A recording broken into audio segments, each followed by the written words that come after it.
Yes sir, ಇವಾಗ next ಯಾವ project ಮಾಡ್ತಿದ್ದೀರಾ, ಯಾವ ಪ್ರಾಜೆಕ್ಟ್ ಅಲ್ಲಿ ಬ್ಯುಸಿ ಆಗಿದ್ದೀರಾ ಅನ್ನುವಂಥದ್ದು? ಸದ್ಯಕ್ಕೆ 2 ಪ್ರಾಜೆಕ್ಟ್ ಮುಗಿಸಿದ್ವಿ. ಒಂದು ಡಿಟಾಕ್ಸ್ ಅಂತ ರಾಮ್ ಪ್ರಸಾದ್ ಸರ್ ಡೈರೆಕ್ಷನ್, ಲಂಕೆ ಅಂತ ಮಾಡಿದ್ವಿ. ಕಿಶೋರ್ ಸರ್ ಲೀಡ್ ಆಗಿ ಮಾಡ್ತಾರೆ, ನಾನು ಲೀಡ್ ಆಗಿ ಮಾಡ್ತೀನಿ. It's PAN India cinema.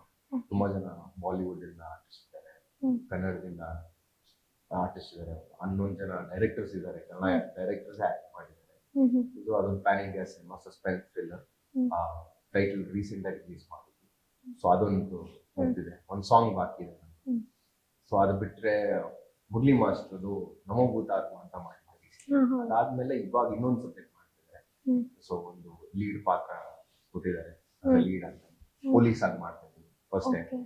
So ಒಂದು ಎಕ್ಸ್ಪೆರಿಮೆಂಟ್, ಫುಲ್ ಕ್ಲೀನ್ ಶೇವ್ಡ್ ಎಲ್ಲ ಮಾಡಿ double star police investigation officer ಅಂತ ಮಾಡಿ ತುಂಬಾ ಅದ್ಭುತವಾಗಿ ಬಂದಿದೆ ಸಿನಿಮಾ. ಮೋಸ್ಟ್ಲಿ ಇವೆರಡೂ ಇಯರ್ ಎಂಡ್ ಅಲ್ಲಿ ರಿಲೀಸ್ ಆಗುತ್ತೆ. ಸೊ ಕಿಶೋರ್ ಸರ್ ಜೊತೆ ಮಾಡಿರುವಂತ ಎಕ್ಸ್ಪೀರಿಯನ್ಸ್ ಹೇಗಿತ್ತು? ಸೊ ಅವರ ನಟನೆ ಅಂತ ಬಂದಾಗ ಹೇಳೋದೇ ಬೇಡ. ಸೊ ಅವ್ರ ಜೊತೆ ಒಂದು ಸ್ಕ್ರೀನ್ ಶೇರ್ ಮಾಡ್ಕೊಂಡಿರುವಂತ. ಸ್ಕ್ರೀನ್ ಶೇರ್ ಮಾಡೋದಕ್ಕಿಂತ ಪರ್ಸನಲ್ ಆಗಿ ಟೈಮ್ ಸ್ಪೆಂಡ್ ಮಾಡಿ ನಂಗೆ ತುಂಬಾ ಖುಷಿ ಆಯ್ತು. ಮಂಗಳೂರಲ್ಲಿ ನಾನು ಶೂಟಿಂಗ್ ಮಾಡಿದ್ದು. ಸೊ ಒಂದೇ ಅಪಾರ್ಟ್ಮೆಂಟ್ ಅಲ್ಲಿ ಇರ್ತೀವಿ, ಬಿಗ್ ಅಪಾರ್ಟ್ಮೆಂಟ್ ಅಲ್ಲಿ, ಅವ್ರ ರೂಮ್ ಇಲ್ಲಿ, ನನ್ನ ರೂಮ್.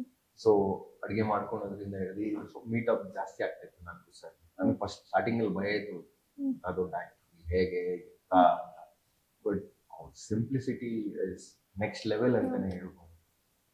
ಚಿಕ್ಕದ ಒಂದು ಬ್ಯಾಗು, ಅವ್ರದೇ ಊಟ ಅವರೇ ಮಾಡ್ಕೊತಾರೆ, ಕ್ಯಾರವೆನ್ ಬೇಡ ಅವ್ರಿಗೆ, ಏನು ಬೇಡ, ಸಿಂಪಲ್ ಆಗಿ simplicity to the next level ಅಂತಾನೆ ಹೇಳ್ಬೋದು. ನಾವು ಅಟ್ಲೀಸ್ಟ್ ಸ್ವಲ್ಪ ರೆಡಿ ಆಗಿ ಹೇರ್ ಸ್ಟೈಲ್ ಇರ್ತೇವೆ, ಹಂಗಿಲ್ಲ, 4 ಪ್ಯಾಂಟು 4 ಟಿ ಶರ್ಟ್ ಅಷ್ಟೇ ಹಾಕೊಂಡು ಬರ್ತಾ ಇರ್ತಾರೆ. ಸೊ ಅದಾದ್ಮೇಲೆ ಆಕ್ಟಿಂಗ್ ಬಿಡಿ, ನಾನೇನು ಮಾತಾಡಕ್ಕಾಗಲ್ಲ. ಅವ್ರ ಜೊತೆ ಒಂದು ಫೈಟ್ ಸೀನ್ಸ್ ಎಲ್ಲ ಇತ್ತು, ಭಯ ಇತ್ತು ನಮ್ಗೆ, ಹೆಂಗೆ ಓದಿಬೇಕಲ್ಲ ಬಟ್ ಅವ್ರು ಆರಾಮ ಮಾಡಿ ಅಂತೆಲ್ಲ. ತುಂಬಾ ಸಿನಿಮಾ ಬಗ್ಗೆ ಎಲ್ಲ ನಾಲೆಜ್ ಕೊಟ್ಟು, ನನ್ನ ಆಕ್ಟಿಂಗ್ ಸ್ಕಿಲ್ಸ್ ಎಲ್ಲ ತೋರಿಸಿದ್ರು. ಪ್ರೀವಿಯಸ್ ಸಿನಿಮಾ ತುಂಬಾ ಚೆನ್ನಾಗಿ ಮಾಡ್ತೀರಾ ಮಾಡಿ. ಆಮೇಲೆ ಲಾಂಗ್ ಜರ್ನಿ ಆಗುತ್ತೆ. ಈ ಸಿನಿಮಾ ಮುಗಿಸ್ಕೊಂಡ್ ಬರೋವಾಗ ಏರ್ಪೋರ್ಟ್ ಟ್ರಾವೆಲ್ ಮಾಡ್ಬೇಕಾಯ್ತು ಬ್ಯಾಂಗ್ಳೂರು. ಸೊ ಆ ಜರ್ನಿ ಸೂಪರ್ ಆಗಿತ್ತು. ಅವಾಗ ಪರ್ಸನಲ್ ಆಗಿ ಮಾತಾಡ್ಕೊಂಡ್ ಬಂದಾಗ ಅವ್ರ ರಿಯಲ್ ಸೆನ್ಸ್, ಅವ್ರ ಸ್ಟ್ರಗಲ್, ಅವ್ರು ಹೇಗ್ ಸಿನಿಮಾಗಳು ಮಾಡ್ತಿದ್ದಾರೆ, ಅವ್ರು ಹೇಗೆ ಬ್ರೇಕ್ಔಟ್ ಮಾಡ್ಬೇಕಂತಾರೆ, ಅವ್ರು ಬರೀ ಪೊಲೀಸ್ ಮಾಡೋದ್ ಬೇಡ, ನಾನು ಬೇರೆ ಏನಾದ್ರು ಮಾಡ್ಬೇಕು, ಜನ ಕ್ಲಿಷೆ ಮಾಡ್ಬಿಡ್ತಾರೆ. ಸೊ ಹೇಗ್ ನಿಮ್ ಲೈಫ್ ನ ತಗೊಂಡ್ ಹೋಗ್ಬೇಕು, ಅವ್ರ ತೋಟದ ಬಗ್ಗೆ, ಅವ್ರ ಲೈಫ್ ಸ್ಟೈಲ್ ಬಗ್ಗೆ ತುಂಬಾ ಕಲಿತೆ. ಸಿಂಪ್ಲಿಸಿಟಿ ಅನ್ಕಲ್ತಿದಂತೆ ಅವ್ರ ಸಿಂಪ್ಲಿಸಿಟಿ. ಅಂದ್ರೆ ಈಗ ಮಾಡ್ತಿರುವಂತ ಪ್ರೆಸೆಂಟ್ 2 ಸಿನಿಮಾಕ್ಕೆ ಚಾನ್ಸ್ ಹೇಗ್ ಸಿಕ್ತು ಅಂತ? ಒಂದು ನಮೋಭೂತಾತ್ಮ ಆಲ್ರೆಡಿ ಸಿನಿಮಾ ಮಾಡಿದ್ದೆ. Murali master, Santhu master DKD ಅಲ್ಲಿ. ಸೊ ಅವರು ಹಂಗೆ ಕರೆದ್ರು ನನ್ನ, ಚೆನ್ನಾಗಿರುತ್ತೆ ಇದಕ್ಕೆ ಅಂತ. So Santhu bro DKD choreographer, mentor. So ಅವ್ರ ಕಡೆಯಿಂದ ನಮೋಭೂತಾತ್ಮ ಅದು ತುಂಬಾ ಚೆನ್ನಾಗಾಯ್ತು ಸಿನಿಮಾ. ಮುರಳಿ ಮಾಸ್ಟರ್ಗೂ ಇಷ್ಟ ಆಯ್ತು. ಸೆಕೆಂಡ್ ಸಿನಿಮಾಗೂ ಕರೆದ್ರು, ಏನೋ ಸ್ವಲ್ಪ ಚೆನ್ನಾಗಿ ಮಾಡ್ತಾನೆ, ಸ್ವಲ್ಪ ಫ್ರೆಂಡ್ಲಿ ಆಗಿರ್ತಾನೆ ಅಂತ ಇನ್ನೊಂದು ಆಪರ್ಚುನಿಟಿ ಕೊಟ್ಟಿದ್ದಾರೆ. ಸೊ ಹಾಗೆ ಇಟ್ಸ್ ಹಂಗೆ ನಮ್ಮ ಇಂಡಸ್ಟ್ರಿಯಲ್ಲಿ ಜೊತೆಯಲ್ಲಿ ಇದ್ದಿದ್ದೇನೆ ಬೆಳೆಯಕ್ಕಾಗಲ್ಲ. ಸೊ ಆ ರೀತಿಯಲ್ಲಿ ನಡೆದಿದೆ. ರಾಮ್ ಪ್ರಸಾದ್ ಸರ್ ಅಷ್ಟೇ, ನಾನು ಬಾಂಬೆಯಿಂದ ಬಂದಾಗ ನನಗೆ ಹೀರೋ ಆಗಿ ಮಾಡಬೇಕಂತ ಕಾರಣಾಂತರದಿಂದ ಆಗಿರ್ಲಿಲ್ಲ. ಸೊ ಈ ಸಿನಿಮಾ ಟೇಕ್ ಆಫ್ ಆಗುವಾಗ ತಿರ್ಗಾ ಇವಾಗ ನಿಮ್ಮ ಸಿನಿಮಾ ಅಂತ ಬಂದಾಗ ನೀವು ಆಕ್ಟಿಂಗ್ ಮಾಡ್ತಿದ್ರ ಪ್ಲಸ್ ಕೊರಿಯೋಗ್ರಫಿನೂ ನೀವೇ ಮಾಡ್ತೀರಾ? ಇಲ್ಲ, ಬರೀ ಆಕ್ಟಿಂಗ್ ಮಾತ್ರ. ಸಿನಿಮಾ ಕೊರಿಯೋಗ್ರಫಿಯಲ್ಲಿ ಅಷ್ಟೊಂದು ಮಾಡಕ್ ಹೋಗಿಲ್ಲ. ತುಂಬಾ ಜನ ಕೇಳ್ತಾರೆ ಒಂದು ಕೊರಿಯೋಗ್ರಫಿ ಮಾಡು ಅಂತ, ಬಟ್ ನಾನು ಅಷ್ಟೊಂದು ಹೋಗ್ತೇನೆ. ನನಗೆ ಮುಂದೆ ಇರೋದು ತುಂಬಾ ಇಷ್ಟ. ಸ್ಕ್ರೀನ್ ಮುಂದೆ ಇರೋ ಆ ಕಿಕ್ಕು, ಆ ಥ್ರಿಲ್ ನನಗೆ ತುಂಬಾ ಇಷ್ಟ. ಹಿಂದೆ ರಿಯಾಲಿಟಿ ಶೋ ಫೈನ್, ಯಾಕಂದ್ರೆ ಮೂವಿ ಕೊರಿಯೋಗ್ರಫಿ ಅನ್ನೋದೇ ಒಂದು ಡಿಫ್ರೆಂಟ್ ಜಾನ್. ಒಂದು 4-5 ಸಿನಿಮಾ ಮಾಡಿಲ್ಲ ಅಂತ, ಬಟ್ ನನಗೆ ಎಕ್ಸೈಟ್ಮೆಂಟ್ ಆಗಿಲ್ಲ. ಮುಂದಕ್ಕೆ ಗೊತ್ತಿಲ್ಲ ಮಾಡ್ರು. ಅಲ್ಲ, ನೀವೀಗ ಹೀರೋ ಆಗಿ ಮಾಡ್ತಿರೋ ಸಿನಿಮಾಕ್ಕೆ ನೀವೇ ಕೊರಿಯೋಗ್ರಾಫ್ ಮಾಡ್ತೀರಾ? ಇಲ್ಲ, ಬೇರೆಯವರೇ ಮಾಡ್ತಾರೆ. ಅದೇ ಅವ್ರ ಡಿಪಾರ್ಟ್ಮೆಂಟ್ ಅವ್ರಿಗೆ, ಯಾಕಂದ್ರೆ ನಾನು ಆರ್ಟಿಸ್ಟ್ ಆಗಿ ಮಾಡೋ, ನಾನು ಆರ್ಟಿಸ್ಟ್ ಆಗಿರ್ಬೇಕು ಮಾಡ್ತೆ ಅಂತ. ಇವಾಗ ಎಷ್ಟೋ ಸಿನಿಮಾಕ್ಕೆ ನೀವು ಕೊರಿಯೋಗ್ರಫಿ ಮಾಡಿದ್ದೀರಾ. ಸೊ ಅಲ್ಲಿ ನೀವು ಹೀರೋಗೆ ತಕ್ಕನಂಗೆ ಸ್ಟೆಪ್ ಹಾಕಿಸ್ಬೇಕಾ, ಅಥವಾ ನೀವೇನೋ ಒಂದು ಮೈಂಡ್ ಅಲ್ಲಿ ಇಟ್ಕೊಂಡಿರ್ತೀರಿ, ಈ ಸ್ಟೆಪ್ ಈ ಒಂದು ಟೋನ್ಗೆ ಈ ಸ್ಟೆಪ್ ಹಾಕ್ಬೇಕು ಅಂತ, ಬಟ್ ಹೀರೋಗಳಿಗೆ ಅದು ಒಪ್ಪಿಗೆ ಇರಲ್ಲ. ಸೊ ಆತರ ಏನಾದ್ರು ನಡೆದಿದ್ಯಾ? ಇಲ್ಲ, ಹಾಗೇನಿಲ್ಲ. ಇವಾಗ ನೋಡಿ, ರಿಯಾಲಿಟಿ ಶೋಸ್ ಅಲ್ಲೂ ಅಷ್ಟೇ. ಇವಾಗ ನಾನು ರವಿ ಸರ್ ಕೊರಿಯೋಗ್ರಾಫ್ ಮಾಡಿದ್ದೀನಿ. ಡ್ರಾಮಾ ಜೂನಿಯರ್ಸ್ ಓಪನಿಂಗ್ ಆಕ್ಟ್ ಎಲ್ಲ ಸೀತಾರಾಮ್ಗೆ, ಮತ್ತೆ ವಿಜಯ್ ಸರ್ಗೆ, ತುಂಬಾ ಜನ ಆರ್ಟಿಸ್ಟ್ಗೆ ನಮ್ಮ ರಿಯಾಲಿಟಿ ಶೋ ಎಂಟ್ರಿ ಎಲ್ಲ ನಾವು ಮಾಡಿಸ್ಕೊಡ್ತೀವಿ. ಅವ್ರ ತಕ್ಕಂಗೆ ನಾವು ಮಾಡ್ಬೇಕು. ಯಾಕಂದ್ರೆ every one is not a dancer. ಎಲ್ಲಾರು ಪ್ರಭುದೇವ ಸರ್ ಆಗಲ್ಲ, ಮೈಕಲ್ ಜಾಕ್ಸನ್ ಆಗಲ್ಲ. ನಂದೇ ಒಂದು ಡಿಫ್ರೆನ್ಸ್. ನಾನ್ ಪ್ರಭುದೇವ ಸರ್ ತರ ಮಾಡೋದು ಆಗಲ್ಲ. ಸೊ ಅವ್ರು ತಕೊಂಡ್ಬಿಡಿ ರವಿ ಸರ್, ನಾನು ರವಿ ಸರ್ ಸ್ಟೈಲ್ ಅಲ್ಲಿ ಮಾಡಿ, ಇಲ್ಲ ಅಂದ್ರೆ ಬೈತಾರ ಅವ್ರು, ಇಲ್ಲ ಅಂದ್ರೆ ಸರಿಯಾಗಿ ಬೈತಾರ ಅವ್ರು. ನಾನ್ ಡಾನ್ಸರ್, ನಿಮ್ಗೆ ನಾನೇ ಕೊರಿಯೋಗ್ರಾಫರ್ ಮಾಡ್ತೀನಿ, ಹೋಗ್ಬಿಡ್ತೀನಿ. ಸೊ ಬಟ್ ನನಗೆ ಖುಷಿ ಇದೆ, ಅವ್ರು ಕೇಳಲ್ಲ. ಬಟ್ ಆ ಡ್ರಾಮಾ ಜೂನಿಯರ್ಸ್ ಮಾಡ್ಸೋವಾಗ ಪ್ರೀತಿಯಿಂದ ಮಾಡಿದ್ರು, ನಾನು ಹೇಳ್ಕೊಟ್ಟಿದ್ನೆಲ್ಲ ಖುಷಿಯಾಗಿ ಮಾಡಿದ್ರು. ಅವ್ರ romance is king of romance ಅಂತ ಹೇಳ್ಬೋದು. ಅವ್ರು ನಾನು ರೊಮ್ಯಾಂಟಿಕ್ ಆಗಿ ಮಾಡಿದ್ರೆ ಖುಷಿ ಆದ್ರು, ಎಂಟ್ರಿ ಮಾಡಿದ್ರು. ಸೊ ಅವ್ರ ರೀತಿಯಲ್ಲಿ Vijay sir is a good dance. So ಅವ್ರಿಗೆ ಡಾನ್ಸ್ ಸ್ಟೆಪ್ಸ್ ಅವಾಗ ಸೂಪರ್ ಆಗಿದೆ. ಇವಾಗ ಆನಂದ್ ಅವರು ಯಾವತ್ತೂ ಡಾನ್ಸ್ ಮಾಡಲ್ಲ, ಬಟ್ ನಾನ್ ಏನ್ ಮಾಡ್ತೀನಿ, ಸ್ವಲ್ಪ ಸ್ವಲ್ಪ ಪುಷ್ ಮಾಡಿದ್ರೆ ಮಾಡ್ಬಿಡ್ತಾರೆ. ಸೊ ನಾವ್ ಹೆಂಗ್ ಎನ್ಕರೇಜ್ ಮಾಡ್ತೀವಿ ಅನ್ನೋದು ನಮ್ ಕಂಟೆಸ್ಟೆಂಟ್ಸ್ ಆಗ್ಲಿ, ಅವ್ರಿಗೆ ಬೈದ್ಕೊಂಡು ಹೊಡ್ಕೊಂಡು ಮಾಡ್ರಲ್ಲೇ ಅಂದ್ರೆ ಮಾಡಲ್ಲ. ಅವ್ರಿಗೆ ಅಂತ ಒಂದು ಎನ್ಕರೇಜ್ಮೆಂಟ್, ಪಾಸಿಟಿವ್ ವೈಬ್ಸ್ ಕೊಟ್ಟರೆ ಎಲ್ಲರೂ ಮಾಡ್ತಾರೆ. ಇವಾಗ ಮಾಮ್ಸ್ ಗಳಿಗೆ ಒಂದು ಹೊಸ ಶೋ ಸ್ಟಾರ್ಟ್ ಆಗ್ತದೆ, ಸೊ ಆ ಒಂದು ಜರ್ನಿ ಬಗ್ಗೆ ಮಾತಾಡಿದ್ರೆ ಎಷ್ಟು ಎಕ್ಸೈಟ್ ಆಗಿ ನೀ ಕಾಯ್ತಾ ಇದ್ದೀರಾ? ಮಾಮ್ಸ್ ಈ ಸಲ ನಾನ್ ಮಾಡ್ತಾ ಇಲ್ಲ, ಬಟ್ ಆಡಿಷನ್ಸ್ ತಗೊಂಡೆ ಮಾಮ್ಸ್ ಎಲ್ಲ. ಬಟ್ ತುಂಬಾ ಖುಷಿ ಆಯ್ತು, ಯಾಕಂದ್ರೆ ಅವ್ರಿಗೆ ಇಷ್ಟೊಂದ್ ಜನ ಡ್ರೀಮ್ಸ್, ಅಮ್ಮಂದಿರ್ದು, ಮಾಮ್ಸ್, ಅವ್ರ ಸ್ಟೋರಿಗಳೆಲ್ಲ ಕೇಳಿದ್ರೆ ನಂಗೆ ತುಂಬಾ ಬೇಜಾರಾಯ್ತು, ಒಂಥರ ಖುಷಿನೂ ಆಯ್ತು. ಯಾಕಂದ್ರೆ ಎಲ್ಲ ಅವ್ರ ಡ್ರೀಮ್ಸ್ ನ ಒಳಗಡೆ ಅದುಮ್ಕೊಂಡು ಇಟ್ಕೊಂಡ್ಬಿಟ್ಟಿದ್ದಾರೆ. ಇಷ್ಟು ಜನ ಖುಷಿಯಾಗಿ ಬಂದ ಆಡ್ತಾರೆ. ಸರ್ ನಾನು ಸೆಲೆಕ್ಟ್ ಆಗ್ತಿದ್ರು ಪರವಾಗಿಲ್ಲ ಸರ್, ನಾನು ಡಾನ್ಸ್ ಆಡಕ್ ಬಂದಿದ್ದೀನಿ ಅಷ್ಟೇ. ಎರಡೆರಡು ಮಕ್ಳು ಇಟ್ಕೊಂಡಿದ್ದಾರೆ, ನ್ಯೂಲಿ ಇವಾಗ ಒಂದು 5-6 months ಆಗಿಲ್ಲ ಬೇಬಿ ಬಂದು, ಬಟ್ ಡಾನ್ಸ್ ಮಾಡೋದು. ಅವ್ರ ಜೋಶು, ಅವ್ರ ಟರ್ನ್ ಅಪ್, ನಾನು DKD ಆಡಿಷನ್ಸ್ ಅಲ್ಲೂ ಅಷ್ಟೊಂದು ಎಕ್ಸೈಟ್ಮೆಂಟ್ ಮಾಡಿಲ್ಲ. ಮಾಮ್ಸ್ ಎಲ್ಲ ಫೈರ್ ಆಗಿದೆ. ಈ ಸೀಸನ್ ಮಾತ್ರ 100% ಸೂಪರ್ ಹಿಟ್ ಆಗುತ್ತೆ. ನಾನು ಮಾಡ್ತೀನೋ ಇಲ್ಲ ಬೇಡ ಸ್ಕಿನ್, ನನ್ಗೆ ಮಾಮ್ಸ್ ಅಂತೂ ತುಂಬಾ ಇಷ್ಟ ಆಯ್ತು. ಕರ್ನಾಟಕದಲ್ಲಿ ಇಷ್ಟೊಂದು ಟರ್ನ್ ಓವರ್ ಬರ್ತಾರೆ. ಲಾಸ್ಟ್ ಸಂಡೇ ಬೆಂಗಳೂರಲ್ಲಿ 500-600 ಕಂಟೆಸ್ಟೆಂಟ್ ಬರೀ ಮಾಮ್ಸ್. 50-60 22 ಇಂದ ಆಲ್ಮೋಸ್ಟ್ 60 years ವರೆಗೂ ಬಂದ. Crazy moms. ಸೊ ಇವಾಗ ಡಿಕೆಡಿಗೆ ಅಂದ್ರೆ ರಿಯಾಲಿಟಿ ಶೋ ಅಂತ ಬಂದಾಗ, DKD ಅಂತಲ್ಲ, ರಿಯಾಲಿಟಿ ಶೋ ಬಂದಾಗ ಸಾಕಷ್ಟು ಜನ ಹೇಳ್ತಾರೆ ಅಂದ್ರೆ ಕಣ್ಣೀರ್ ಹಾಕಿದ್ರೆ ಮಾತ್ರ ಅಲ್ಲಿ ಚಾನ್ಸ್ ಕೊಡ್ತಾರೆ ಅಂತ. ಸೊ ನೀವ್ ಅಲ್ಲೇ ಇದ್ದವರು, ಸೊ ನಿಮ್ಗೆ ಏನ್ ಅನ್ಸುತ್ತೆ ಅಂತ? ಹಾಗೇನಿಲ್ಲ, ನಾನು ಯಾವತ್ತೂ ಕಣ್ಣೀರ್ ಹಾಕಿಲ್ಲ. ನಾನು 2 ಸಲ ಆಗಿರ್ಬೋದು, ಬಟ್ ಆತರ ಟ್ಯಾಲೆಂಟೆಡ್ ಆಗಿರ್ಬೇಕು ನೀವು. ಈ ಸ್ವಲ್ಪ ರೀಲ್ಸ್ ಕ್ರಿಂಜಿಗೆ ಅಂತ ಸ್ವಲ್ಪ 1000 ರೂಪಾಯಿ ಬೆಟರ್ ಅಂತಾನೆ ಹೇಳ್ಬೋದು. ಟ್ಯಾಲೆಂಟ್ ಇದ್ರೆ ತಗೊಂತಾರೆ. ಈ ನೆಗೆಟಿವ್ ಥಾಟ್ಸ್ ಮಾತಾಡೋರು ಹಾಗೆ ಮಾತಾಡ್ತಾರೆ. ಎಲ್ಲಾದ್ರೂ ಪ್ರಾಬ್ಲಮ್ಸ್. ಇವಾಗ ನಾವು ನ್ಯೂಸ್ ಒಂದು ಕಂಟೆಂಟ್ ಅನ್ನೋದು ಇದ್ದೇ ಇರುತ್ತೆ, ಅದು ಯಾವ ರೀತಿಯಲ್ಲಿ ನಾವು ತೋರಿಸ್ಬೇಕು ಅನ್ನೋದು ಇರುತ್ತೆ. ಸೊ ರಿಯಾಲಿಟಿ ಶೋನು ಅಷ್ಟೇ, ಇಟ್ಸ್ ಅ ಬಿಸ್ನೆಸ್. ಅವ್ರು ಯಾವ ರೀತಿಯಲ್ಲಿ ಆಡೋದ್ನು ತೋರಿಸ್ಲೇಬೇಕು, ಇಲ್ಲಾಂದ್ರೆ ಜನ ನೋಡಲ್ಲ. ಸಿನಿಮಾ ಅಲ್ಲಿ ಅಳೋದಿರುತ್ತೆ, ಫೈಟ್ ಇರುತ್ತೆ, ಡ್ರಾಮಾ ಇರುತ್ತೆ, ಲವ್ ಇರುತ್ತೆ, ಎಲ್ಲ ಇರುತ್ತೆ. It's a package. Reality show ಒಂದು ಪ್ಯಾಕೇಜ್. ಆ ಪ್ಯಾಕೇಜ್ ತೋರಿಸಿಲ್ಲ ಅಂದ್ರೆ ಬರೀ ನಾವು ಡಾನ್ಸ್ ಮಾಡ್ತಾನೆ ಇದ್ರೆ ಯಾರು ಏನು ಮಾಡ್ತಾ ಇಲ್ಲ. ಅಂದ್ರೆ ಕಂಟೆಸ್ಟೆಂಟ್ಗೂ ಕೂಡ ಅಷ್ಟೇ, ಕಂಟೆಸ್ಟೆಂಟ್ ಬಂದಲ್ಲಿ ಜಡ್ಜ್ ಮುಂದೆ ಕಣ್ಣೀರ್ ಹಾಕಿದ್ರೆ ಕರಗ್ತಾರೆ, ಚಾನ್ಸ್ ಕೊಡ್ತಾರೆ ಅಂತ ಸಾಕಷ್ಟು ನಾವೀಗ ರೀಲ್ಸ್ ಅಲ್ಲೆಲ್ಲ ನೋಡಿದೀವಿ, ಕೆಲವೊಂದು ವಿಡಿಯೋಗಳನ್ನ ಮಾಡ್ಕೋತಾರೆ. ಸೊ ಅದ್ರ ಬಗ್ಗೆ ಇಲ್ಲ, ಆತರ ನಾನ್ ನೋಡ್ದಂಗಂತೂ ಇಲ್ಲ. ಬಿಕಾಸ್ ನಾನ್ ಮಾಡಿರೋ ರಿಯಾಲಿಟಿ ಶೋ DKD ಆಗ್ಲಿ ನಮ್ ಜಡ್ಜಸ್ ಯಾವತ್ತೂ ಆತರ ನಾನ್ ನೋಡಿಲ್ಲ. ಬಿಟ್ರೆ ಚಾನ್ಸ್ ಕೊಟ್ಟಿರೋದು ಅಂತಿಲ್ಲ. ಟ್ಯಾಲೆಂಟೆಡ್ ಆಗಿದ್ರೆ ನಿನ್ ಟೈಮ್ ಲಕ್ ಚೆನ್ನಾಗಿರ್ಬೇಕು. Perfect time, perfect dancing, perfect act, ಆ ಟೈಮ್ ಅಲ್ಲಿ ಸೂಟ್ ಆಗ್ಬೇಕು. ನೀವು 16 ದಿನದಲ್ಲಿ ಇದ್ರೆ ಇವಾಗ ನಾನ್ ರಿಯಾಲಿಟಿ ಶೋ ಮಾಡೋರು ನನ್ಕಿಂತ ಟ್ಯಾಲೆಂಟೆಡ್ ಅವ್ರು ತುಂಬಾ ಜನ ಇದ್ರು. ನನ್ನ ಲಕ್ ಚೆನ್ನಾಗಿತ್ತು, ನನ್ನ ಪುಣ್ಯ ಚೆನ್ನಾಗಿತ್ತು, ಇಲ್ಲವರೆಗೂ ಬಂದಿದ್ದೀನಿ. ನನ್ಕಿಂತ ಟ್ಯಾಲೆಂಟೆಡ್ ಅವ್ರು ತುಂಬಾ ಜನ ಇರ್ತಾರೆ. ನಾನೊಬ್ನೇ ಗ್ರೇಟ್, ನಾನೊಬ್ನೇ ಎಲ್ಲ ಅಚೀವ್ ಆಗಲ್ಲ. So it's your time, it's your luck, it's your ಆ ದಿನದ ಫಲ. ಅಂದ್ರೆ ಪೇಮೆಂಟ್ ವಿಷಯದಲ್ಲಿ ಹೇಗೆ ಅಂದ್ರೆ ಸಾಕಷ್ಟು ಜನ ಕೆಲವೊಂದು ವಿಷಯದಲ್ಲಿ ಬರುತ್ತೆ, ಪೇಮೆಂಟ್ ವಿಷಯದಲ್ಲಿ ಸ್ವಲ್ಪ ಡೌನ್ ಇದ್ದಾರೆ, ಕೊಡಲ್ಲ ಕರೆಕ್ಟ್ ಟೈಮ್ಗೆ ಅಂತ. ಅಲ್ಲ, ಕರೆಕ್ಟ್ ಟೈಮ್ ಕೊಟ್ಟೆ ಕೊಡ್ತಾರೆ. ಬಟ್ ಯಾಕಂದ್ರೆ ಚಾನಲ್ ಅಂದ್ಮೇಲೆ ಪರ್ಫೆಕ್ಟ್ ಟೈಮ್ ಪೇಮೆಂಟ್ಸ್ ಎಲ್ಲ ಪರ್ಫೆಕ್ಟ್ ಆಗ್ತದೆ. ಯಾಕಂದ್ರೆ ನಾನು ಇವಾಗ ನಮ್ಮ ಜಿಯಲ್ಲಿ ನಾನು ಆಲ್ಮೋಸ್ಟ್ 6 years ಇಂದ ಮಾಡ್ತಾ ಇದ್ದೀನಿ. ಈಗ ಮಹಾನಟಿ ಆಗಲಿ ಯಾವುದೇ ಶೋ ಇದ್ರು ನಾನು ಕರೀತಾರೆ. ಆಡಿಷನ್ಸ್ಗೂ ಪೇಮೆಂಟ್ ಇದೆ. ಪೇಮೆಂಟ್ ಅನ್ನೋದು ಬೇರೆ ಇಂಡಸ್ಟ್ರಿ ಕಡಿಮೆ ಮಾಡಿದ್ರೆ ಕಡಿಮೆನೇ, ಬೇರೆ ಇಂಡಸ್ಟ್ರಿ ಕಂಪೇರ್ ಮಾಡಿದ್ರೆ ಕಡಿಮೆನೇ. ಅದು ನಾವು ಅದನ್ನ ಇನ್ಕ್ರೀಸ್ ಮಾಡಿಸ್ಕೋಬೇಕು. ಇವಾಗ ನಾನು ಸೀಸನ್ 5 ಸೀಸನ್ 6 5 ಬಂದಾಗ ಕಡಿಮೆ ಇತ್ತು. ಸೀಸನ್ 6 ಬಂದಾಗ ನಾವು ಕೇಳಿದ್ವಿ, ಈ ತರ ಚೆನ್ನಾಗಿ ಕೊಡ್ತೀವಿ, ಕ್ವಾಲಿಟಿ ಕೊಡ್ತಾರೆ. ನಾವು ಕ್ವಾಲಿಟಿನೇ ಕೊಟ್ಟಿಲ್ಲ, ನಾವು ಅದೇ ಸ್ಟ್ಯಾಂಡರ್ಡ್ಸ್ ಅಲ್ಲಿ ಇರ್ತೀವಿ ಅಂದ್ರೆ ಅವ್ರು ಕೊಡೋದು. ಈ ಕ್ವಾಲಿಟಿ ಇನ್ಕ್ರೀಸ್ ಮಾಡಿದ್ರೆ KGFಗೂ ಬೇರೆ ಸಿನಿಮಾಗೂ ಡಿಫ್ರೆನ್ಸ್ ಇದೆ, ಹ್ಮ್. ಟಾಕ್ಸಿಕ್ಗೂ KGF ಡಿಫ್ರೆನ್ಸ್ ಇದೆ. ಕೆಲವರು ಕ್ವಾಲಿಟಿ ಕೊಡ್ತಿದ್ದಾರೆ. ಅದೇ ರೀತಿ ನಮ್ಮ ಕೊರಿಯೋಗ್ರಫಿ ನಾವು ಕ್ವಾಲಿಟಿ ಕೊಡ್ತಾರೆ, ಚಾನೆಲ್ ದುಡ್ಡು ಕೊಡ್ತಾರೆ. ಹ್ಮ್. ಅದನ್ನ ನಾವು ಹೆಂಗ್ ಉಪಯೋಗಿಸ್ಕೊಂತೀವಿ, ನಾವು ಅದನ್ನ ಓವರ್ ಬೋರ್ಡ್ ಆಗಿ ಮಾಡ್ತೀವಿ ಅನ್ನೋದು ನಮ್ಮ ರಿಸ್ಕ್.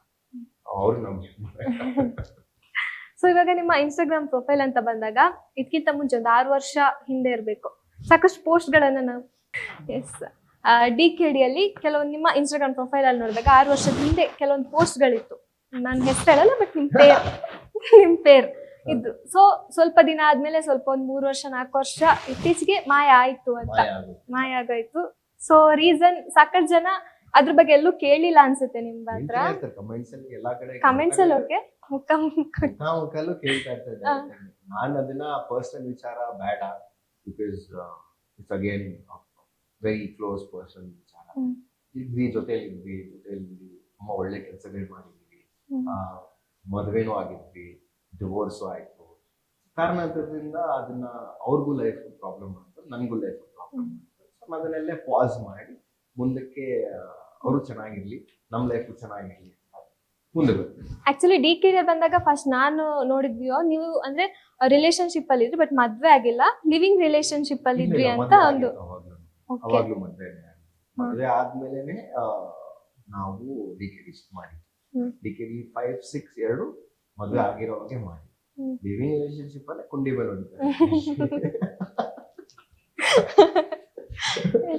ಅಂದ್ರೆ ಯಾವ ಕಾರಣಕ್ಕೋಸ್ಕರ ಬ್ರೇಕ್ ಡೌನ್ ಆಯ್ತು? ರಿಲೇಶನ್ಶಿಪ್ ಅನ್ನೋದು ಒಂದು ನಮ್ದೇ ತಪ್ಪು ಇರ್ಬೋದು, ಹೇಳಕ್ಕಾಗಲ್ಲ. ಯಾಕಂದ್ರೆ ಇವಾಲ್ವ್ ಆಗ್ತೀವಿ ಲೈಫಲ್ಲಿ. ನಾನು ಯಾರನ್ನೂ ಬ್ಲೇಮ್ ಮಾಡಲ್ಲ, ಯಾಕಂದ್ರೆ it's situation, it's time.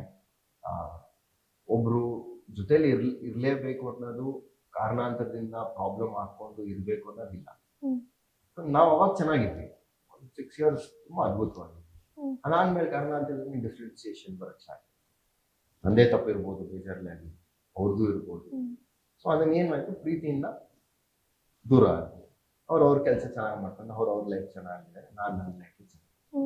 So ಏನೋ ಪ್ರಾಬ್ಲಮ್ಯಾಟಿಕ್ ಆಗಿರೋದ್ ಬದಲು ಆರಾಮಾಗಿರೋದು ಬೆಟರ್. ಇಬ್ರು ಒಪ್ಕೊಂಡೆ. ಎಸ್, ಯಾಕಂದ್ರೆ ಆಗಿನ ಟೈಮ್ ಅಲ್ಲಿ ಈಗ ಡ್ಯಾನ್ಸರ್ಸ್ ಆಗಿರ್ಬೋದು, ಅವ್ರಗಳಿಗೊಂದು ಫ್ಯಾನ್ ಬೇಸ್ ಇರುತ್ತಾರೆ. ಬಟ್ ನಿಮ್ಗಂತ ನಾನು ಸಪ್ರೇಟ್, ನಾವ್ ಎಲ್ಲಿ ವರುಣ್ ಅಂತ ಸರ್ಚ್ ಮಾಡಿದಾಗ ಅಲ್ಲಿ ಅವ್ರ ಹೆಸರು ಬಂದು ನಿಮ್ಗಂತಾನೆ ಸಾಕಷ್ಟು ಫ್ಯಾನ್ ಪೇಜ್ ಗಳಿತ್ತು. ಸೊ ಅವ್ರಿಗೆಲ್ಲ ಸ್ವಲ್ಪ ಡಿಸಪಾಯಿಂಟ್ ಆಗಿಲ್ವಾ? ತುಂಬಾ ಜನ ಕೇಳಿದ್ದಾರೆ, ತುಂಬಾ ಜನ ಮೆಸೇಜ್ ಮಾಡ್ತಿದ್ರು, ಇವಾಗ್ಲೂ ಮೆಸೇಜ್ ಮಾಡ್ತಾರೆ. ಬಟ್ ನಾನು ಎಲ್ರಿಗೂ ಆನ್ಸರ್ ಮಾಡಕ್ ಆಗಲ್ಲ, ಯಾಕಂದ್ರೆ ಆ ಟೈಮಲ್ಲೂ ನಾನು ತುಂಬಾ ಆನ್ಸರ್ ಮಾಡ್ಬೇಕಾಗಿ ಬಂತು. ಬಟ್ ಅದನ್ನ ಸ್ಟಾಪ್ ಮಾಡಿದ್ದೆ, ಸೈಲೆಂಟ್ ಆಗಿರೋದು ಬೆಟರ್. ಯಾಕಂದ್ರೆ ಅದು ಪರ್ಸನಲ್ ವಿಚಾರ ಆದಾಗ ಅಪ್ಪ ಅಮ್ಮ ಇರ್ತಾರೆ, ಅವ್ರಿಗೂ ಅಪ್ಪ ಅಮ್ಮ ಇರ್ತಾರೆ, ಅವ್ರಿಗೂ ಮುಂದೆ ಒಂದು ಲೈಫ್ ಇರುತ್ತೆ. ನಾವು ಅದನ್ನ ಕ್ರಿಂಜ್ ಮಾಡ್ಕೊಂಡು ಹೋದ್ರೆ ಅದರಿಂದ ನಾವು ಫಾಲೋವರ್ಸ್ ಬರ್ಸ್ಕೊಂಡು ಹೋದ್ರೆ ಏನಾಗುತ್ತೆ, ಮುಂದಕ್ಕೆ ಪ್ರಾಬ್ಲಮ್, ನಮಗೂ ಪ್ರಾಬ್ಲಮ್ ಆಗುತ್ತೆ, ಅವ್ರಿಗೂ ಪ್ರಾಬ್ಲಮ್ ಆಗುತ್ತೆ. ಸೊ ಅದು ಬೇಡ. ಅವರು ಸೈಲೆಂಟ್ ಆಗಿದ್ದಾರೆ, ನಾನು ಸೈಲೆಂಟ್. ಅವರು DKD ಇಂದ ದೂರ ಆದ್ರು. ಅವ್ರು ಮಾಡಿದ್ರು, ಸೀಸನ್ 7 ಎಲ್ಲ ಮಾಡಿದ್ದಾರೆ, ತುಂಬಾ ಚೆನ್ನಾಗಿ ಮಾಡ್ತಾ ಇದ್ದಾರೆ ಅವರು ಲೈಫಲ್ಲಿ. ನೋಡ್ತಾ ಇದ್ದೀನಿ ಹೇಳ್ತಾ ಇರ್ತಾರೆ, ತುಂಬಾ ಚೆನ್ನಾಗಿ ಮಾಡ್ತಾರೆ, ಖುಷಿಯಾಗಿ ಎಲ್ಲರೂ ಚೆನ್ನಾಗಿರ್ಬೇಕು. ಅಂದ್ರೆ ಇವಾಗ ಎದುರು ಬದ್ರು ಸಿಕ್ತಾಗ ಮಾತಾಡ್ಸೋದಾಗಿರ್ಬೋದು, ಈ ತರ ಏನಾದ್ರು? ಇಂಥವ್ರಿಗೂ ಸಿಕ್ಕಿಲ್ಲ, ಸಿಕ್ಕಿದ್ರೆ ಖಂಡಿತ ಮಾತಾಡ್ತೀನಿ. ಆ ಥರದ್ದು ಸಾಕಷ್ಟು ಜನಗಳಿಂದ ಕನ್ಫ್ಯೂಷನ್ ಇತ್ತು, ಏನಾಗಿರ್ಬೋದು ಇವ್ರ ಲೈಫ್ ಅಲ್ಲಿ, ಏನಾಗಿತ್ತು ಅಂತ. ಎಲ್ಲರ ಲೈಫಲ್ಲಿ ಏನಾಗುತ್ತೆ ಅಲ್ಲ, ನಾವೀಗ ಪ್ರೊಫೈಲ್ ಆಲ್ಮೋಸ್ಟ್ ನಿಮ್ಮ ಇರೋ ಫಾಲೋವರ್ಸ್ ಎಲ್ಲ ನಿಮ್ಮ ಪ್ರೊಫೈಲ್ ಅನ್ನು ಚೆಕ್ ಮಾಡ್ತಾ ಇರ್ತಾರೆ. ಸಡನ್ ಆಗಿ ಯಾವ್ದು ಪೋಸ್ಟ್ ಇಲ್ಲ, ಒಟ್ಟಿಗೆ ಚೆನ್ನಾಗಿದ್ದು, ಏನಾಯ್ತು, ಏನಾಗಿರ್ಬೋದು, ಯಾಕೆ ಹಿಂಗೆ ಅಂತ ಮನಸ್ತಾಪ. ಗಂಡ ಹೆಂಡತಿ ಮಧ್ಯದಲ್ಲಿ ಏನಾಗಿರುತ್ತೆ, ಜಗಳ ಆಗಿರುತ್ತೆ, ಪ್ರಾಬ್ಲಮ್ಸ್ ಆಗಿರುತ್ತೆ, ಮಿಸ್ಅಂಡರ್ಸ್ಟ್ಯಾಂಡಿಂಗ್ ಆಗಿರುತ್ತೆ. General same thing, nothing more than that. ಯಾಕಂದ್ರೆ ಅದೇ ನಾನು ನಿಮ್ಗೆ ಹೇಳ್ದಂಗೆ ಅದ್ರ ಬಗ್ಗೆ ಜಾಸ್ತಿ ಡೀಪ್ ಆಗಿ ನಾವು ಡಿಸ್ಕಷನ್ ಮಾಡಕ್ ಹೋದಾಗ ಕ್ರಿಂಜ್ ಆಗೋಗ್ಬಿಟ್ಟು. ಯಾಕಂದ್ರೆ we as an artist, we as a dancer, ಇವಾಗ ಯಾರೋ ನಮ್ಮ ಫಾಲೋವರ್ಸ್ ನೋಡ್ತಾ ಇದ್ದಾರೆ ಅಂದ್ರೆ ನಾವು ಅವಾಗ ಹೆಂಗ್ ಚೆನ್ನಾಗಿದ್ವು, ದೂರ ಆದ್ಮೇಲೂ ಅದೇ ರೆಸ್ಪೆಕ್ಟ್ ಕೊಡ್ತೀವಿ, ನನ್ನ ಅನಿಸಿಕೆ. ಅದು ನಮ್ಮಿಬ್ಬರ ಮಧ್ಯೆ ಏನೇ ಆಗಿರಲಿ, ಜನ ಅದನ್ನೇ ಕಲಿತಾರೆ. ಇವಾಗ ನಾವ್ ಹೆಂಗ್ ಕ್ರಿಂಜ್ ಕಂಟೆಂಟ್ ಮಾಡಿ ಕ್ರಿಂಜ್ ಆಗ್ಬಿಡುತ್ತೆ. ನಾನೇನೋ ಅವ್ರ ಬಗ್ಗೆ ಹೇಳ್ತೀನಿ, ಇದರಿಂದ ಪ್ರಾಬ್ಲಮ್ ಆಯ್ತು, ನೆಕ್ಸ್ಟ್ ಅವ್ರೇನೋ ಹೇಳ್ತಾರೆ, ನನ್ನಿಂದ ಪ್ರಾಬ್ಲಮ್ ಆಯ್ತು. ಸೊ ಇದೆಲ್ಲ ಏನಾಗುತ್ತೆ, ಲೂಪ್ ಕ್ರಿಯೇಟ್ ಆಗುತ್ತೆ. ಸೊ ನೆಕ್ಸ್ಟ್ ಮುಂದಕ್ಕೆ ನನ್ನ ಸ್ಟೂಡೆಂಟ್ಸ್ ನೋಡ್ತಾರೆ, ಸರ್ ಹಿಂಗೆಲ್ಲ ಮಾತಾಡ್ತಾರ, ಸರ್ ಹಿಂಗೆಲ್ಲ ಡಿಸ್ಕಷನ್ ಆಗ್ತಾರ. ಸೊ ನಿಮ್ಗೆ ಒಂದು ಒಪಿನಿಯನ್ ಬರುತ್ತೆ, ಒಂದು ಹೆಣ್ಮಗು ಬಗ್ಗೆ ಹಿಂಗ್ ಮಾತಾಡ್ಬೋದ, ಅವ್ರು ಬರುತ್ತೆ ಗಂಡ್ ಮಗು ಬಗ್ಗೆ ಹಿಂಗ್ ಮಾತಾಡ್ಬೋದ. ಸೊ ಇದೆಲ್ಲ ಬೇಡ ಅನ್ಕೊಂಡೆ ನಾವು ಅದನ್ನ ಸೈಲೆನ್ಸ್ ಅಲ್ಲಿ ಫುಲ್ ಸ್ಟಾಪ್. ಅಂದ್ರೆ ಈ ತರ ಸಿಚುವೇಶನ್ ಬಂದಾಗ ತಂದೆ ತಾಯಿಯವ್ರು ಹೇಗೆ ಅದನ್ನ ಅವ್ರಿಗೂ ಬೇಜಾರು, ಇದ್ದೇ ಇರುತ್ತೆ. ಅವ್ನು ಆಬ್ವಿಯಸ್ಲಿ ಯಾಕಂದ್ರೆ ಎಲ್ರಿಗೂ ಚೆನ್ನಾಗಿರ್ಬೇಕು, ಖುಷಿಯಾಗಿರ್ಬೇಕು ಅಂತಾನೆ ಒಂದು ಬೇಜಾರಿತ್ತು. ಬಟ್ ಏನ್ ಮಾಡಕ್ಕಾಗಲ್ಲ, life should go on, should be an happy moment ಅಂತ ನದೀತಾ ಹರಿತಾ ಇರ್ಬೇಕು. ಸೊ ಅಲ್ಲಿಂದ ನಿಮ್ ಲೈಫ್ ಒಂದು ಟರ್ನಿಂಗ್ ಪಾಯಿಂಟ್ ಸಿಕ್ತು ಅಂತ ಅನ್ಸುತ್ತಾ? ಹಾ, ತುಂಬಾ ಕಲಿತೆ. ಅದಾದ್ಮೇಲೆ ನಾನು ಅವತ್ತು 2023 ನನ್ನ ಬರ್ಡೇ ಅದಾದ್ಮೇಲೆ ವರುಣ್ ಅನ್ನೋನ್ನ ಏನಂತಾರೆ Okay. Full stop ಇಟ್ಬಿಟ್ಟೆ. ಅದಾದ್ಮೇಲೆ ಅದ್ಭುತ ಅನ್ನೋದು ಇಟ್ಕೊಂಡೆ. ಓ, ಅಲ್ಲಿಂದ ಆದ್ಮೇಲೆ ಆ ಸ್ಟೋರಿ ಬೇರೆ. Okay. ನಾನು ಆ ರಿಪೀಟ್ ಹಳೆ ವರ್ಷನ್ ನ ಬಿಟ್ಬಿಟ್ಟೆ. ಹೊಸದಾಗಿ 3 years ಆಗಿದೆ ನಾನು ಹುಟ್ಟಿ. ಅದ್ಭುತ ಹುಟ್ಟಿ. ನಾನು ಹುಟ್ಟಿ 3 years ಹೊಸದಾಗಿ ಹುಟ್ಟಿದ್ದೀನಿ. ಅವಾಗ ಏನೇನಾಗಿತ್ತು, ಏನೇನ್ ಮಾಡಿದೀನೋ ಸತ್ತೋಗ್ಬಿಟ್ಟಿದ್ದೀನಿ. It's dead. ನನ್ನ ಚಾಪ್ಟರ್ ಇವಾಗಿಂದ ಹೊಸ ಚಾಪ್ಟರ್. ಅದ್ಭುತ ಜರ್ನಿ ಹೇಗಿದೆ ಇವಾಗ? ಅದ್ಭುತವಾಗಿದೆ. ಪೀಸ್ಫುಲ್ ಆಗಿದ್ದೀನಿ, ಕಾಮ್ ಆಗಿದ್ದೀನಿ, ಆಧ್ಯಾತ್ಮದಲ್ಲಿ ತುಂಬಾ ಸ್ಟ್ರಾಂಗ್ ಆಗಿದ್ದೀನಿ. ಆಮೇಲೆ ಲೈಫ್ ನ ಅಕ್ಸೆಪ್ಟ್ ಮಾಡ್ತಾ ಇದ್ದೀನಿ. ಆಪರ್ಚುನಿಟೀಸ್ ಚೆನ್ನಾಗಿ ಬರ್ತಿದೆ ಇವಾಗ. ಫ್ರಸ್ಟ್ರೇಷನ್ ಇಲ್ಲ. ಜನನ ನೋಡೋ ರೀತಿ ಚೇಂಜ್ ಆಗಿದೆ.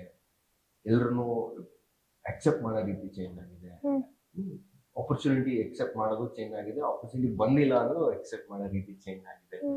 ಸೊ ಆ ಬ್ಯಾಗೇಜ್ನೆಲ್ಲ ಡಿಲೀಟ್ ಮಾಡ್ಬಿಟ್ಟು ಇವಾಗ ಏನ್ ನಾನು ಹೇಳಿದ್ನಲ್ಲ, ಈ ಬ್ಯಾಗೇಜ್ ನೆಲ್ಲ ಡಿಲೀಟ್ ಮಾಡಿ ಹೊಸ ಮಗು ಹೆಂಗಿರುತ್ತೆ 3 ವರ್ಷದ ಮಗು ಕಲಿಯೋ ಸ್ಟೇಜ್ ಅಲ್ಲಿ. 3 ವರ್ಷದಿಂದ ವರುಣ್ ಅವ್ರಿಗೆ ಈ ಆಧ್ಯಾತ್ಮ ಅನ್ನೋದು ಅಷ್ಟು ಗೊತ್ತಿರ್ಲಿಲ್ಲ, ನಂಬಿಕೆ ಇರ್ಲಿಲ್ಲ ಅಂತ. ನಿಜಾನ? ನಂಬಿಕೆ ಇತ್ತು ಬಟ್ ಇಷ್ಟೊಂದು ಚೇಂಜಸ್ ನಾನು ಕಂಡಿರಲಿಲ್ಲ. ಯಾಕಂದ್ರೆ ದೇವಸ್ಥಾನಕ್ಕೆ ಹೋಗೋದು, ಇಸ್ಕಾನ್ ಅಲ್ಲಿ ಇದ್ದು ಡಾನ್ಸ್ ಮಾಡ್ತಿದ್ದು, ಡಾನ್ಸ್ ಅನ್ನೋದೇ ಒಂದು ಆಧ್ಯಾತ್ಮಿಕ. ಬಟ್ ಏನಾಗಿತ್ತು, ಈ ಲೈಫು, ಸಂಬಂಧಗಳು, ಫ್ರಸ್ಟ್ರೇಷನ್ಸು, ಕೆಲಸ ಮಾಡಬೇಕು, ಗೆಲ್ತಾ ಇಲ್ಲ ನನ್ನ ಶೋಸ್ನ, ಯಾಕೆ ಜಗಳಗಳು ಹಾಕೋದು, ಬೇರೆಯವ್ರ ಜೊತೆ ಪ್ರಾಬ್ಲಮ್ಸ್ ಕ್ರಿಯೇಟ್ ಮಾಡ್ಕೊಳ್ಳೋದು, ಸಿಗ್ತಾ ಇಲ್ಲ ಅನ್ನೋ ಫ್ರಸ್ಟ್ರೇಷನ್ ತುಂಬಾ. ಯಾವಾಗ ನಾನು ಈ ಸಿಚುವೇಶನ್ ಬಂದು ಇಟ್ಸ್ ಅಕ್ಸೆಪ್ಟೆನ್ಸ್. 3 ವರ್ಷದಿಂದ ವರುಣ್ಗೆ ಇದ್ದಷ್ಟು ಕೋಪ ಇವಾಗ ಅದ್ಭುತಕ್ಕಿಲ್ಲ. 100% ಇಲ್ಲ. ಅವಾಗ ಶಾರ್ಟ್ ಟೆಂಪರ್ಡ್ ಅಂತಾನೆ ಹೇಳ್ಬೋದು. ಅಕ್ಸೆಪ್ಟ್ ಮಾಡ್ಬೇಕು ಅದನ್ನ. ಬಟ್ ಇವಾಗಿಲ್ಲ. ಆಲ್ಮೋಸ್ಟ್ ಒಂದು 90% ಡಿಸ್ಟ್ರಾಯ್ ಮಾಡ. ಅದೇನು ಹೇಳಿದ್ನಲ್ಲ, ಸಾಯಿಸೇ ಬಿಟ್ಟಿದ್ದೀನಿ ಅವ್ನ. ಬೇಡ ಅವನು ಮನುಷ್ಯನೇ ಬೇಡ. ಬ್ರ್ಯಾಂಡ್ ನ್ಯೂ ವರ್ಷನ್ ಅಂತ ಹೊಸ ವರ್ಷನ್. ಅದ್ಭುತ ಆಗಿ ಬದಲಾದ್ಮೇಲೆ ಏನೆಲ್ಲ ನಿಮ್ ಲೈಫ್ ಅಲ್ಲಿ ಚೇಂಜಸ್ ಆಯ್ತು ಅಂತ ನೀವು ಹೇಳಿದ್ರಿ, ಫಿಲ್ಮ್ ಆಪರ್ಚುನಿಟಿ, ಸೊ ಅದೆಲ್ಲ. ಸೊ ಅದ್ಭುತ್ ಅಂದ್ರೆ ಇವಾಗ ವರುಣ್ ಆಗಿದ್ರೆ ಇದೆಲ್ಲ ಚಾನ್ಸ್ ಸಿಗ್ತಿರ್ಲಿಲ್ವಾ ಅಂತ? ವರುಣ್ ಆಗಿದ್ರೆ ಚಾನ್ಸ್ ಸಿಗ್ತಿತ್ತು, ಆ ತರದ್ ಏನಿಲ್ಲ. ನಮ್ಮ ಗುರುಗಳು ಈ ಹೆಸರನ್ನ ನನಗೆ ಕೊಟ್ರು. ಅವ್ರಿಗೆ ಏನ್ ಅನ್ನಿಸ್ತು ಅಂದ್ರೆ, ವರುಣ ಅನ್ನೋದು ಅವಾಗ ಬರ್ತೀಯ, ಮಳೆ ಬರ್ತೀಯ, ನಿನ್ ಜೀವನನೂ ಅದೇ ತರ ಸಿಚುವೇಶನ್ಸ್ ಆಗಿದೆ. ಅವರ ಅಧ್ಯಾತ್ಮದಲ್ಲಿ ಅವ್ರು ನೋಡಿ ಅದ್ಭುತವಾಗಿರು ಅನ್ನೋದು ಒಂದು ಆಶೀರ್ವಾದದಿಂದ ನನಗೆ ಕೊಟ್ಟಿದ್ರು. ಸೊ ಅದು ಏನಾಯ್ತು, ಸಿಚುವೇಶನ್ ತಕ್ಕಂಗೆ ಚೇಂಜ್ ಆಗ್ತಾ ಬಂತು. ತುಂಬಾ ಜನಕ್ಕೆ ಇಷ್ಟ ಆಯ್ತು. ನೀವು ಅಷ್ಟೇ ಅದ್ಭುತ ಅಂತ ಕೇಳಿದಾಗ ಏನ್ ರಿಯಾಕ್ಷನ್ ಮಾಡ್ತೀವಿ? ಒಂದು ಸ್ಮೈಲ್ ಬರುತ್ತೆ, ಯಾವ ಡಿಫ್ರೆಂಟ್ ಆಗಿರ್ತೀವಿ. ಸೊ ನನಗೆ ಆ ವೈಬ್ರೇಷನ್ ಬೇಕಾಗಿತ್ತು. ಲೈಫಲ್ಲಿ ವೈಬ್ರೇಷನ್ ಅನ್ನೋದು ಚೇಂಜ್ ಆಗಿದೆ. ಸೊ ಅದು ಚೇಂಜ್ ಆದವಾಗಿಂದ ನನ್ನ ಲೈಫ್ ಸ್ಟೈಲ್ ಚೇಂಜ್ ಆಗಿದೆ, ನಾನು ಇರೋ ರೀತಿ ಚೇಂಜ್ ಆಗಿದೆ. ಮೊದಲು ನೀವು ಇದೇ ಕ್ವಶನ್ ಕೇಳಿದ್ರೆ ನಾನು ಬೇರೆ ಕೋಪದಿಂದ ಆನ್ಸರ್ ಮಾಡ್ತಿದ್ದೆ. ಇವಾಗ ನಾನು ಆನ್ಸರ್ ಮಾಡಿರೋ ರೀತಿನೇ ಬೇರೆ. ನಾನು ಆನ್ಸರ್ ಮಾಡ್ತಾ ಇಲ್ಲ, ಇದು ಬೇರೆಯವ್ರೊಬ್ರು ಆನ್ಸರ್ ಮಾಡಿಸ್ತಾ ಇದಾರೆ ಅನ್ನೋದು ನನ್ನ ಲೈಫಲ್ಲಿ ಬಂದ್ಬಿಟ್ಟಿದೆ. ಗುರುಗಳು ಆನ್ಸರ್ ಮಾಡಿಸ್ತಾ ಇದ್ದಾರೆ, ದೇವ್ರ ಆನ್ಸರ್ ಮಾಡಿಸ್ತಾರೆ, ಏನೋ ಒಂದು ಎನರ್ಜಿ ಆನ್ಸರ್ ಮಾಡಿಸ್ತಾ ಇದೆ ಅಂತ ನನ್ನ ಫೀಲ್. ಅಂದ್ರೆ ನಿಮ್ಮನ್ನ ನೋಡಿದಾಗ ರುದ್ರಾಕ್ಷಿ ಮಾಲೆಲ್ಲ ಹಾಕಿದೀರಾ. ಸೊ ಆಧ್ಯಾತ್ಮ ಕಡೆ ಅಷ್ಟು ಒಂದು ಇನ್ವಾಲ್ವ್ ಆಗಿದ್ದೀರಾ ಅಂತ, ಅದ್ರೊಳಗೆ ಅಷ್ಟು ಇನ್ವಾಲ್ವ್ ಆಗಿದ್ದೀರಾ? ತುಂಬಾ ಇನ್ವಾಲ್ವ್ ಆಗಿದ್ದೀನಿ. ಯಾಕಂದ್ರೆ ನನ್ನ life lowest phase, spiritually, mentally, emotionally destroy ಆಗಿದ್ದವಾಗ ನನ್ನ ಕೈ ಹಿಡಿದಿದ್ದೆ. ಏನಾದ್ರು ಒಂದು ಇನ್ಸಿಡೆಂಟ್ ಹೇಳ್ಬೋದಾ? ಏನಿಲ್ಲ, ಅವಾಗ ನನ್ನ ಡಿವೋರ್ಸ್ ಆಗಿತ್ತು, ಕೆಲಸ ಆಗ್ಬಿಟ್ಟು ಎಲ್ಲ ಸ್ಟಾಪ್ ಮಾಡಿಬಿಟ್ಟಿದ್ದೆ, ಡಿಗ್ರಿ ಸ್ಟಾಪ್ ಮಾಡಿದ್ದೆ, ಏನು ಬೇಡ ನನಗೆ, ಎವ್ರಿಥಿಂಗ್ ವಾಸ್ ಅ ಪಾಸ್. ಅವಾಗಲೇ ನಂಗೆ ತುಂಬಾ ಜನ, ಸುಧೀರ್ ಸರ್ ಅಂತ ಬ್ರದರ್ ಅವರು ಸ್ಪಿರಿಚುವಲ್ ಆಗಿದ್ದಾರೆ, ಅವ್ರು ನನ್ನ ತುಂಬಾ ಸಪೋರ್ಟ್ ಮಾಡೋದು.